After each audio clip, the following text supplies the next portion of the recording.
శుభోదయం. ప్రభువైన యేసుక్రీస్తు నామములో వందనాలు తెలియజేస్తూ పరిశుద్ధమైన దేవుని గ్రంథముల నుండి యెషయా గ్రంథము 43వ అధ్యాయము 5వ వచనం. భయపడకము, నేను నీకు తోడై ఉన్నాను. ప్రార్థన చేసుకుందాం. పరిశుద్ధుడా, ప్రేమగల తండ్రి, వందనాలు స్తోత్రాలు చెల్లిస్తూ వాక్యం ధ్యానిస్తుండగా మీ సన్నిధి మాతో ఉంచి నడిపించడానికై మహిమ చెల్లించుకుంటూ యేసయ్య నామములో ప్రార్థించడిగి వేడుకొంచున్నాం తండ్రి. ఆమేన్. దేవుడిచ్చినటువంటి ఒక గొప్ప అభయము ఏమనగా, భయపడకుడి, నేను మీకు తోడై ఉన్నాను. జీవిత భయాందోళనకు గురవుతున్నప్పుడు ప్రభువు హస్తము తోడుండి నడిపించే హస్తము. ఆయన ఈ లోకములో తన యందు విశ్వాసం ఉంచినటువంటి బిడ్డలను, తన పైన నమ్మకం కలిగినటువంటి వారిని ఎన్నడూ కూడా కదలనివ్వడు. వారికి తోడై ఉండి నడిపించే దేవుడు. భయపడకము, పేరు పెట్టి నిన్ను పిలిచి ఉన్నాను.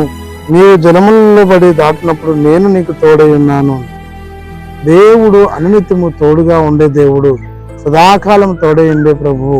క్రీస్తు నందు విశ్వాసం ఉంచి ముందుకు సాగుతున్న వారందరికీ ఆ ప్రభువు తోడుండి నడిపించేవాడు. ప్రభు పైన నమ్మకం కలిగిన వారికి ఆయన తోడై ఉండి నడిపించేవాడు. సేవకునికి, సేవకురాలకి, సంఘములన్నిటికీ ప్రభు తోడుండి నిత్యము నడిపించేవాడు. సంఘములే కాదు, యావత్ ప్రపంచ ప్రతి మానవునికి ఆయన తోడుండి నిత్యము నడిపించే ప్రభు ఉన్నాడు. అటు ప్రభువును కలిగి లోకంలో, సంఘములో, సమాజంలో వర్ధిల్లినట్లు పరిశుద్ధాత్మ త్రియేక దేవుడు సదాకాలం తోడై ఉండి నడిపించి దీవించనుగాక. ఆమేన్. మౌనతురా స్తుతి స్తోత్రాలు చెల్లించుకుంటూ వాక్యం ధ్యానించడానికి మహిమ చెల్లిస్తూ యేసుక్రీస్తు నామములో ప్రార్థించడిగి వేడుకొంచున్నాం తండ్రి.